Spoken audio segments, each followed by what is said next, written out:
আওয়ামী লীগ নির্বাচন করে এর মধ্যে ক্ষমতা আরো আসতে পারতো, 100 বছর ক্ষমতা থাকলে অসুবিধা নেই। কিন্তু আওয়ামী লীগের মতো একটা রাজনৈতিক দল নির্বাচনের নামে, গণতন্ত্রের নামে যেই ধরনের তামাশা বাংলাদেশের মানুষের সাথে করেছে, এটা নজিরবিহীন। এটা আওয়ামী লীগের রাজনীতির সাথে যায় না। এত পুরনো একটা রাজনৈতিক দল, ক্ষমতায় লুণ্ঠন, জ্যানত্যান করে নির্বাচন, এটাই যদি রাজনীতির লক্ষ্য হয়ে থাকে তাহলে আর কিছু বলবার নাই। আওয়ামী লীগ কোথায় চলে গিয়েছে? আওয়ামী লীগ তো আসলে রাজনৈতিক দল হিসেবে আর নাই। শহীদুল ইসলাম বাবুল, বাবুল ভাই আপনার কাছে যেতে চাই। আমরা যদিও শিরোনাম রেখেছি রাজনীতিতে দূরত্ব বাড়ছে, 7 জানুয়ারি নির্বাচন, সে প্রসঙ্গটি আবার ঘুরে ফিরে এসেছে জাতীয় পার্টি চেয়ারম্যানের বক্তব্যে। আপনার কি মনে হয় যে বাংলাদেশের রাজনীতিতে সুষ্ঠু যা ইতিবাচক ধারা যে চর্চার কথা বলা হচ্ছে, সেখানে এটি আসলে কতটা প্রভাব পড়েছে বলে আপনার মনে হয়? আপনাকে ধন্যবাদ। আমার দুজন সহ আলোচক এবং দর্শক শ্রোতা যারা রয়েছেন সবাইকে আমার অভিবাদন।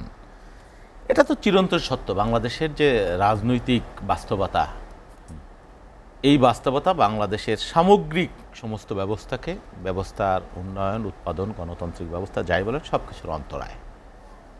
এখন আপনি যদি বলেন যে কেন এই ব্যবস্থা হয়েছে, কী কারণে হয়েছে, সেটা ব্যাখ্যাটা ডিটেলস সেটাও বলবো। আপনি দেখেন, স্বাধীনতা আমাদের অনেক পরে স্বাধীন হয়েছে এমন অনেক দেশ আছে। ভিয়েতনামের কথাও যদি বলি, কি মানে আমেরিকানরা বোমা মেরে মেরে তামা বানাই ফেলছে, এরকম লক্ষ লক্ষ তরুণ ভিয়েতনামের খুন হয়েছে, আমেরিকারও মৃত্যুবরণ করেছে অনেক। তারপরেও তারা এখানে আপনি শিল্প, বাণিজ্য, পর্যটন, গার্মেন্টস শনে শনে উন্নতি, কারণ তাদের ওখানে এরকম রাজনীতির নামে, গণতন্ত্রের নামে এই ধরনের ছলচাতুরি, এই ধরনের প্রতারণা, এই ধরনের ভেলকিবাজি এগুলা নাই।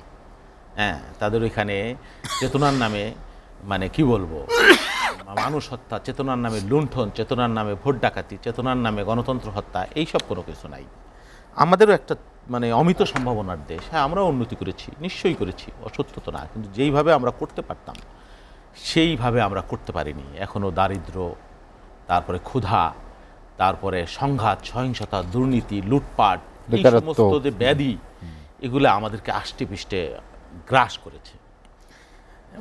আপনি গতকালও আমি একটা রিপোর্ট দেখলাম, ফুড সিকিউরিটি ইনফরমেশন নেটওয়ার্ক নামে একটা সংস্থা আছে, ফুড সিকিউরিটি ইনফরমেশন নেট, আন্তর্জাতিক সংস্থা, 16টি জাতিসংঘের খাদ্য কৃষি সংস্থা, তারপরে জাতিসংঘের আপনার বিশ্ব খাদ্য কর্মসূচি, এরা সদস্য 16টি। তারা বলছে যে বাংলাদেশে 1,19,00,000 মানুষ চরম খাদ্য নিরাপত্তাহীনতা আছে। 1,19,00,000 মানুষ। তারা আফ্রিকার অনেক দেশ তাদের এই কী করবে আপনার তাদের এই গবেষণার মধ্যে তারা এনেছে। এই অঞ্চলের মধ্যে এশিয়ায় ভারতকে তারা নেই, পাকিস্তান, শ্রীলঙ্কা, নেপালকেও তারা রাখেনি, তারপরে আফগানিস্তান, বাংলাদেশ, এরকম কতগুলো দেশ, লাওস, কম্বোডিয়া।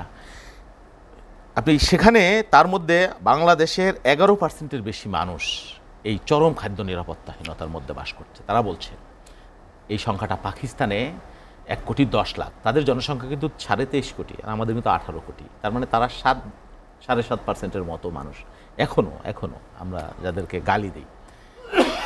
এই যে বাস্তবতা, তারপরে আপনার বিবিএস এর যে তথ্য, বিবিএস বলছে, বিবিএস বাংলাদেশের সরকারি সংস্থা, তারা বলছে 4,36,00,000 মানুষ, 26% মতো মানুষ খাদ্য কিনতে গিয়ে ঋণগ্রস্ত হচ্ছে। আর আমরা বলছি আমরা উন্নতি করছি, আমাদের গণতন্ত্র উন্নতি করছে, আমাদের অর্থনীতি, আমাদের মাথা পিছু আয়, আমাদের প্রবৃদ্ধি, আমাদের এত কিছু শনে শনে উন্নতি। আর আমাদের পদ্মা ব্রিজে আর ওই মেট্রো রেল দিয়ে উঠেন, তাইলে আর উন্নতির তো মানে একেবারে উন্নতি করতেইছে আর কি।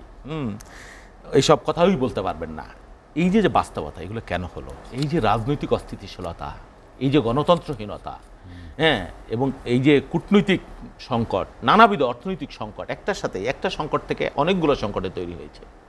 যদি আপনি সুশাসন দিতেন, যদি গণতন্ত্র থাকতো বাংলাদেশে, তাহলে আমাদের দেশে অনেক উন্নত হবার কথা ছিল। হ্যাঁ, যেখানে আফ্রিকার অনেকগুলো দেশ আমাদের চাইতেও কিন্তু এগিয়ে গেছে, তাদেরকে বুভুক্ষ যারা ছিল তামাম দুনিয়ায় আগাচ্ছে, কিন্তু যেভাবে আমাদের এগোনোর কথা আমরা সেভাবে পারছি না। ওই যে জিএম কাদের সাহেবের কথা বলছিলেন, গতকাল উনিও পরিষ্কার করে দিয়েছেন। আপনারা উনরাই বলে, জাতীয় পার্টির লোকরাই বলে যে আমাদেরকে গৃহপালিত বিরোধী দল করে রাখা হয়েছে, কেউ কেউ বলে যাত্রা পার্টি করে রাখা হয়েছে। উনি ওনার পার্টির চেয়ারম্যান, আমি তাকে ধন্যবাদ দিই, তিনি আংশিক বলেছেন। পুরোপুরি কি ঘটেছিল উনি বলেছেন, তার চাইতে বেশি ইনফর্ম মানুষ কিন্তু রাজনীতিবিদ ছিল না, রাজনীতি তিনি সব কিছু জানেন। উনি কিছুটা খোলাসা করেছেন যে 3টি দেশ, আরও কয়েকটি দেশ এই ধরনের নির্বাচনের পক্ষে ছিল, প্রত্যক্ষ চাপ পরোক্ষ চাপ ছিল তার উপরে। তিনি নির্বাচনে যেতে চান নাই, তাকে নেওয়া হয়েছে জোর করে। তিনি না গেলেও তার পার্টির মধ্যে কিছু পচালোক ঢুকেই দেওয়া হয়েছে, তাদেরকে দিয়ে করানো হতো। এই যে বাস্তবতা বাংলাদেশের, এটা তো অসত্য কোনো বাস্তবতা না। হ্যাঁ, জাতীয় পার্টি পারেনি, বিএনপি যেটা পেরেছে, জাতীয় পার্টি তার রাজনৈতিক স্ট্রাকচার বা সব মিলিয়ে আদর্শিক অবস্থা সব মিলিয়ে তারা পারেনি। কিন্তু ওনার বক্তব্যের মধ্য দিয়ে অনেক কিছু কিন্তু পরিষ্কার হয়ে গেছে। আরও এগুলো মানুষ জানে, আমরা জানতাম, সবাই সব কিছু জানে যে প্রত্যক্ষ চাপ কি, পরোক্ষ চাপ কি, কোত্থেকে হয়েছে, কি হয়েছে। এর আগে 14 সালে ওই যে জাতীয় পার্টি তাদের চেয়ারম্যান সাহেব, উনিও সুজাতা সিং ওনাকে কি ধরনের চাপ দিয়েছিলেন। হ্যাঁ, তার পরবর্তীতে উনি নির্বাচনে না যায় ওনাকে অসুস্থ বানিয়ে উনি গল্ফ খেলতেছেন, অসুস্থ, সিএমএইচে ভর্তি করা হয়েছিল। এই যে বাংলাদেশের রাজনীতির যে প্রতারণা, জোচ্চুরি এবং রাজনীতিহীনতা, আওয়ামী লীগ যে জায়গায় এত পুরনো একটা রাজনৈতিক দল, আওয়ামী লীগ নির্বাচন করে এর মধ্যে ক্ষমতা আরও আসতে পারতো, 100 বছর ক্ষমতা থাকলে অসুবিধা নেই।